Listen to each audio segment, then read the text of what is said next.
Hello, it's Ren Presents time. I'm your host, Ren, and today we continue with the Hazards of the Old Ones, Part 3, Chapter 21, The Demons. I've been watching a lot of ASMR videos lately. I find them rather relaxing. So I thought this week I would give it a try.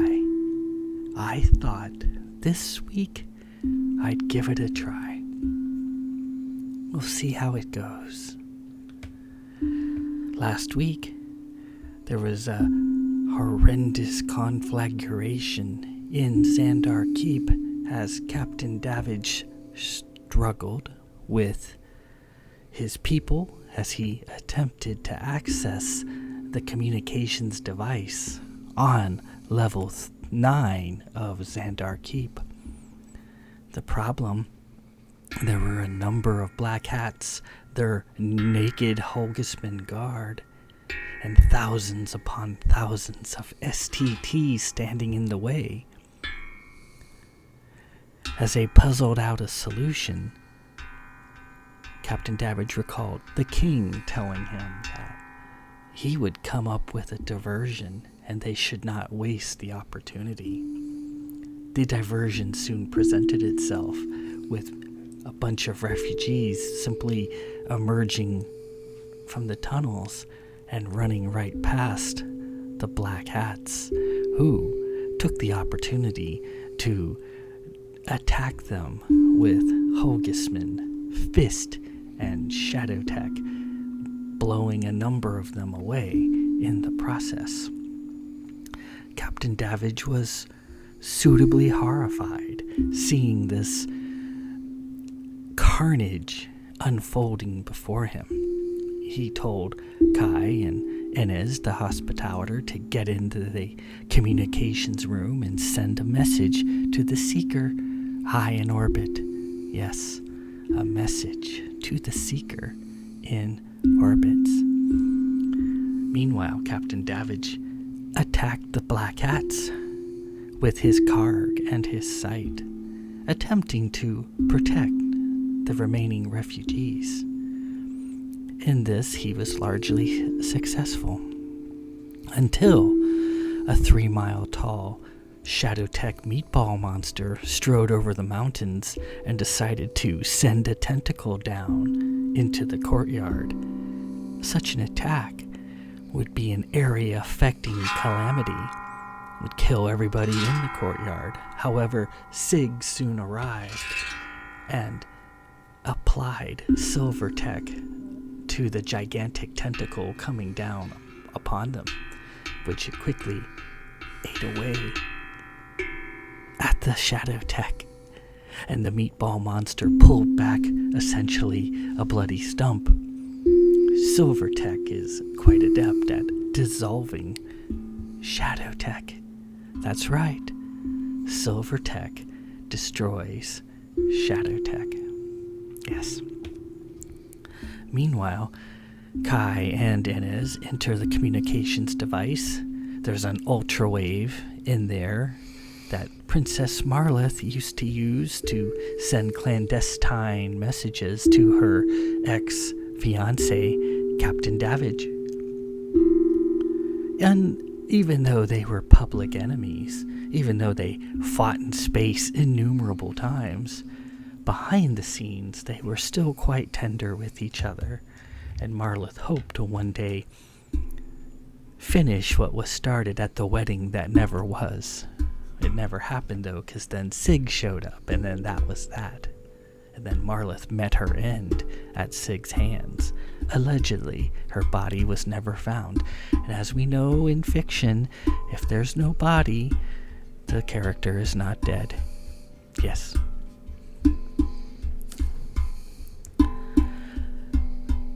As they were sending out the communication, Princess Brock, invisible under her cloak, entered the room and started kicking some ass.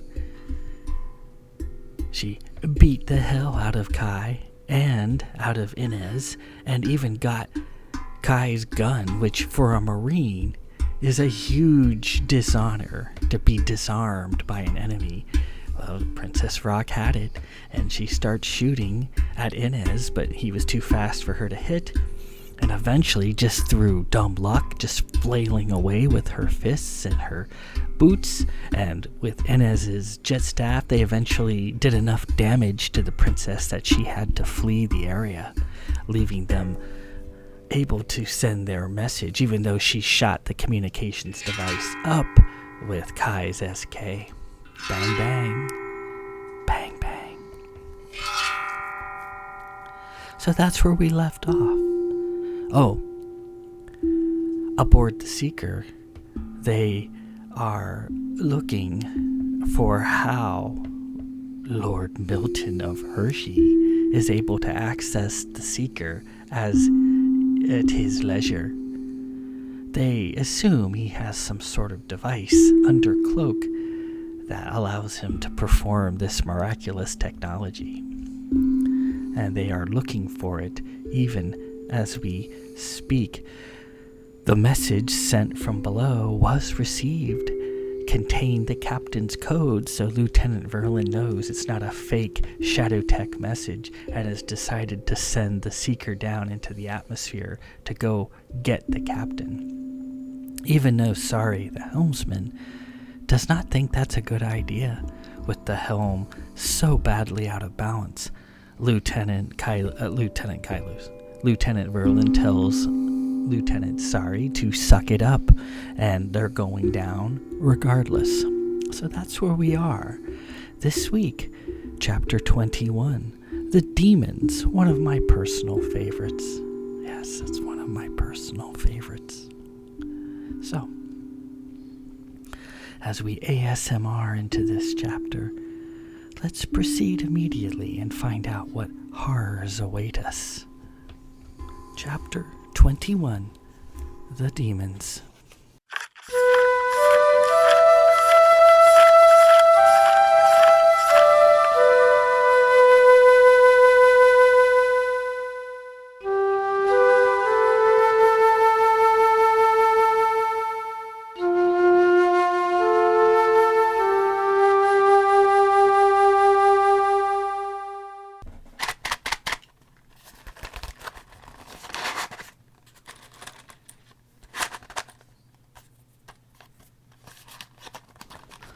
The lab was dark and shut down for the night, though it moved with mechanical life. Panels blinked and clicked with small flashing lights and sounds. Ventilators droned with a loud but soothing whoosh of air. The shadows were everywhere, and they seethed with arcane movement. Dark forms crept through the lab, snaked their way past the offices and machines, past the catwalks, equipment lockers, and observation stations, to the center of the room, to the circle, to the silver seal trapped within. Carahil was asleep. His whiskers twitched ever so slightly. Dark forms settled into the shadows on the circle's perimeter. One dark form, dull red eyes staring, came forward and watched him sleep for a moment. "Carahil," it finally said. "Carahil, wake up." Carahil awoke, looked around for a moment warily, and then saw the figure. He shook his head and fluffed his whiskers. "Oh, hello, Mabs," he said. "I was wondering when you'd be by. I figured as much." The figure Mabs shrugged. "I was just curious why you're still stuck in this circle." Carahil looked around, noted the others hiding in the darkness. "I know you're all here. Come on out and let's be friends." His gaze turned back to the red-eyed creature. "I can't leave the circle, Mabs. You know that." "You can't?" Why not? It's nothing but a crude drawing of sand and chalk mixed together on the floor, barely a fourth of an inch high. It's not even a perfect circle. It's lopsided over there. You see? You see that? It's lopsided. Go ahead. Go past it. I can't, and you know it. The red eyes blinked. Why? Afraid you'll become a demon? A demon like you mean? He said. The eyes came forward into a milky pool of nightlight. Mabs was a small cat, tabby in configuration and mackerel in color, complete with a large M stamped on her forehead. She was fragile in appearance, though appearances were obviously deceiving. The cat approached the circle and sat. Her eyes were large and red. Yes, Carahil, a demon like me. A demon like those around you. It's not so bad, really, and not so different. Your presence is missed in the windage, Mabs. You're on the wanted roster, Carahil said. Are we? Mabs the cat licked her paws and took a look around. Arranged around the circumference of the circle were numerous trays on wheels. Sitting in the trays were a vast assortment of medical tools, scalpels, knives, saws, hammers, and drills. Other trays held larger, more industrial-style tools, laser drills, pneumatic hammers, rock borers, and spreaders. What is all of this? Mab asked. Carahil looked at the tools and shrugged. His diary appeared in a poof. He nosed through the papers. It says right here I'm due to be vivisected tomorrow. 10 bells sharp. Mabs pricked up her ears. Oh, that sounds frightening. Are you worried? It doesn't say in the book if I should be worried or not. Lord Milton seems to think he'll become privy to all my secrets by cutting me open. Does Lord Milton believe there's some sort of instruction manual inside of you? He must. He seems most eager for the vivisection. Mabs flicked her tail. Are you going to let them cut you open? Do I have a choice?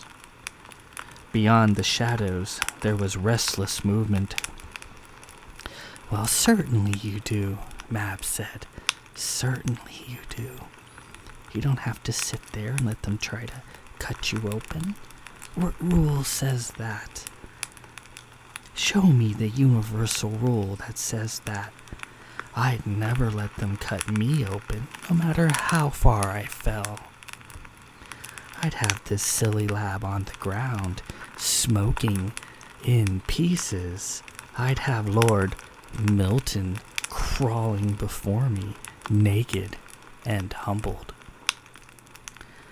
Then I suppose that's why you're a demon in the windage of kind, and I'm not. The rules say we must wait. We must endure them, put up with their silliness, even if they don't know entirely what they're doing. Do any of us really know what we're doing? What do you know of the windage of kind? Mab asked. I was there for ages, and I can tell you all about it. I've been to the windage, Carahil replied. Oh? Why? What business would you have there? Carahil smiled. I came to see you, Mabs. It's true. A deep, somewhat congested voice came from the shadows. I saw him looking in. I tried to tell him to run, but he didn't hear me. Mab seemed taken aback a little. You came to the windage of kind to see me? Carahil opened his book and nosed open a page. There was a sketch of the ugly, steamy buildings of the windage of kind. Looking out one of the windows was a small cat. Mabs looked at the sketch, stood and pawed at the chalk line. You made a decision to come see me at the windage. What other decisions are you ready to make? The softlings, they really are children, are they not? They are weak, unsure, lost, and without direction. They cannot see what we see, Carahil said. They've decisions that need made, Mab said somewhat threateningly. They aren't up to making some of those decisions. They lack information, Carahil replied. Well, if they won't make them, why not us? Why not us? Why tie our hands? That's what we say in the windage. Carahil looked at the tools in the trays. Lord Milton made a decision. He's going to vivisect me. I'm not talking about that freak, Carahil. Carahil raised a silver eyebrow. And you know the correct decisions to be made, Mabs, do you? Regardless of the pain and suffering they create? Mabs seem to grow in size. Right decisions are sometimes painful, Carahil. How many times does a child fear and hate their parents for decisions made in their best interest? It's all for the best. So given that, why not cross the line? Why not free yourself and do what needs doing? I cannot, Carahil said. The creatures listening in the dark came forward. A red-eyed monkey emerged from the shadows. All the dying you saw, it's already underway, Carahil. You could do something, you could stop it, he said. You want to stop it, don't you? Hello, Bar. I'm glad you're well, Carahil said. I've put my friends in place. They will stop it if I am unable. A massive elephant appeared, the floor shaking under his huge, round feet. Again, his eyes were a dull, glowing red. Many have already died. The Shadowtech beasts feast in earnest, and there is nobody to save them, he said through his trunk. You're here too, Mayax? My friends will face the beasts. They will fight. A crane stepped forward, feathers shining and pink. Your mother is in grave danger, Carahil. Carahil's whiskers drooped. My mother, Ibelex? She was beaten, chained, and forced to wear the Dora, all while you watched and did nothing. I needed her where she was. You allowed her to suffer, Mab said. She nearly died, alone in the dark, cold and frightened. She took the medallion she made, and with trembling hands, she pressed it over and over. And she cried out your name, and still you didn't come. A tear came to Carahil's eyes. I needed her where she was. I will make it up to her. Mab's eyes grew large. Then make her proud. Save those people while she watches. Cast aside the Shadowtech. Cleanse Xandar. Carahil looked at the chalk line, a barrier only in his mind, in his soul. "Save your mother," Mab said. The line stood in front of him. His mother was on the other side of it. All those people he wanted to save were on the other side too. He turned to his book again. Mab spat and seized the book with her tail, sending it spiraling away. "Enough of your stupid book, Carahil. Cross the line. And become a monster? And to fall into windage of kind, I'd fail her," he said. Mabs became frustrated. "But you already are a monster, Carahil. You are already a freak. Do you really think it'd be so different once you cross the line? Will you suddenly become cruel? Will you suddenly be evil? You will still be you, just more free, more wise, more able to help. You will be unchained." Carahil looked at the line. "Is that true, Mayax?" he said to the elephant. The elephant looked down at the floor, the light of his eyes glinting off his curved tusks. "Cross it!" Mabs yelled. So easy, he thought. So easy. He thought of his mother, smiling and innocent, sitting with him in the grove, reading stories to him that he already knew but loved to hear anyway, because she was reading it.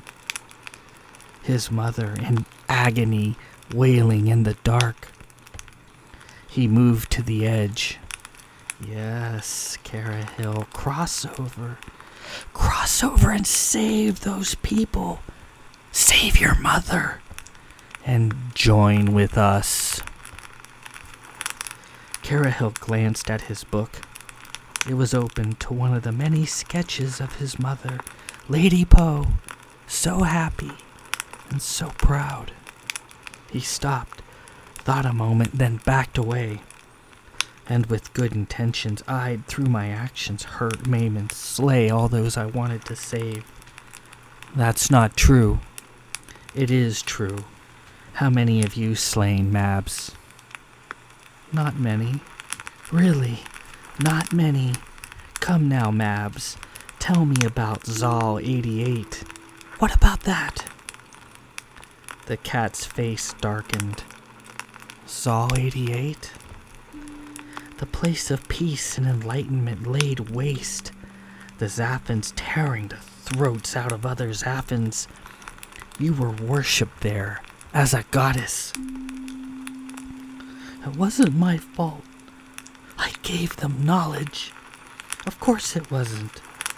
You couldn't help how it turned out, Carahil said. I had nothing to do with what happened. I was trying to help. Carahil. I know, he said. He turned to the elephant. And you, Mayax? Tell me of the bodice. The bodice? The elephant named Mayax said. Yes, those poor souls tilling their poison land, just wanting to be left in peace, just wanting the drums to stop. I tried to save them.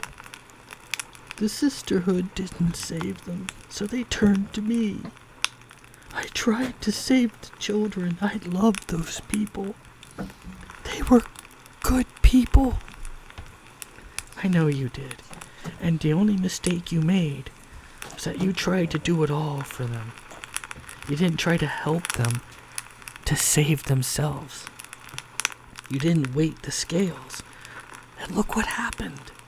They cried out for you across the angry cosmos, and you couldn't hear them. Now they are extinct, and you, their protector, were turned into a demon, wasting away in the windage of kind. The elephant named Mayax crashed to the floor of the lab and put the stumps of his large gray legs over his head, trying to shut out the voices of all those who had died, trusting in him. I tried to save them. I promised the children. I was their protector, he repeated. They trusted me.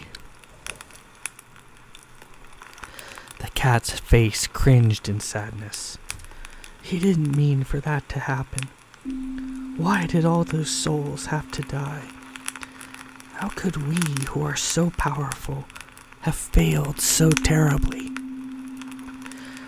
Because, Carahil said, when you break the rules, everything goes bad, goes wrong, and all those you labored so hard to protect simply die in a manner you didn't expect. That's balance, like it or not. That's the frustration of the gods. That's why the rules are there, to prevent things like Zal 88, to protect good people, like the bodice. Mabs jumped over the chalk line and nuzzled into Carahil's side. The other demon sat next to the circle and appeared sad too. And I came to tempt you, she said, to sway you to become like me, and here I am, looking to you for comfort. Perhaps misery truly does enjoy company. Help us, Carahil, they cried. You were simply overzealous, a victim of balance, and it's because of your example that I have labored so hard to do it the way the universe wants it. If I am to save the people of Xandar, I must depend on those whom I have brought to the table to save me first. And should I be successful, should this work, I promise I will go to the Arboreum and insist they forgive you. I will insist you get a second chance. That shall be my price. And with that, we conclude Part 3, Chapter 21, The Demons. So we see a group of demons coming to Carahil, trying to convince him to also become a demon, to break the universal rules imposed upon the gods, upon the celestial Arboreum. These rules seem rather arbitrary and somewhat harsh, and the gods can abide by them as they will or not. But if they don't, they become demons. We, at the beginning of the book, learned of the fate of the bodice. Their lands were over the dreaded temple of the exploding head, and they were suffering in its proximity. They went to the sisters, and sisters did nothing, didn't believe that these things were happening to them. So instead, they turned to a great elephant who had came from the sky, who protected them from the demons. That was Mayax.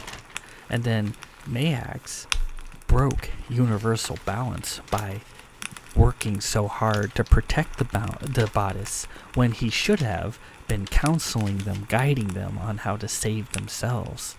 And eventually, the scales of balance swung in the other direction, and the bodice died horribly, though that none of them still exist, and they were all dragged into the temple of the exploding head and burned alive, and that was a horrible fate. And as we saw over time, the kind benefactor Mayax began being painted as a cruel betrayer, a liar, when he became a demon and was sentenced to the windage of kind. In case you are confused by that concept, the windage of kind is basically the hell of the gods, and when you break the universal rules of balance, that's where you're sent, the bottom of the universe.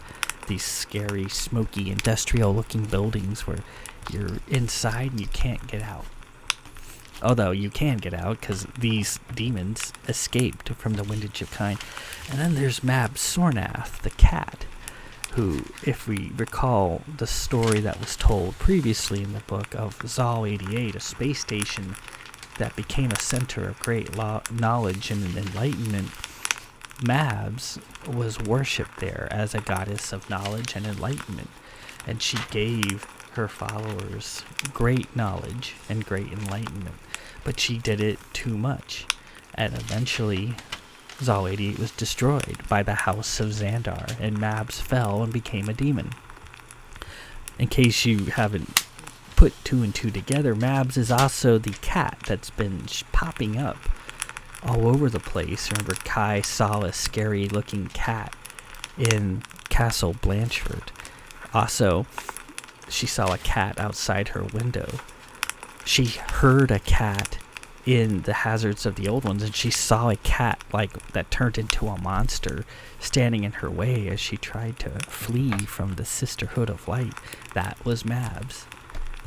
Mabs is all over this book. Her name is hidden all over the place. If you actually see the book, you can see her name just hidden all over the place. The very first line of the book, "May all be saved." You take the first letter of each of those words, it spells Mabs. That's just me trying to do all sorts of fun gymnastics back in the day. I don't do that anymore, but this book, I did it quite a bit. So, there we are, these demons. And we don't know what the monkey, Bar, Igura, and Ibelex the crane did, but we know what Mabs did, and we know what Mayax did. And they came to try to entice Carahil to join them to become a demon as well. But he resisted, remembering his mother, who was so proud of him. He didn't want to let her down, so he resisted, and in turn soothed these demons. So that was that chapter. It's one of my favorites, and I hope you enjoyed this ASMR reading. It's actually pretty difficult to speak in a half whisper the entire time. It's a bit of a chore. Yes, it is. It's a bit of a chore. So next week we'll be back to normal, unless this gets really popular and I'll do it again. No, that's just how the world works. Anyways, next chapter, chapter 22, Medallion B, where aboard the Seeker we see if we can unravel all the evil doings of Lord Milton of Hershey, or Lord Hershey of Milton, I should say, and proceed with the plot. Until then, this is Ren Presents. I am your host, Ren. Peace out.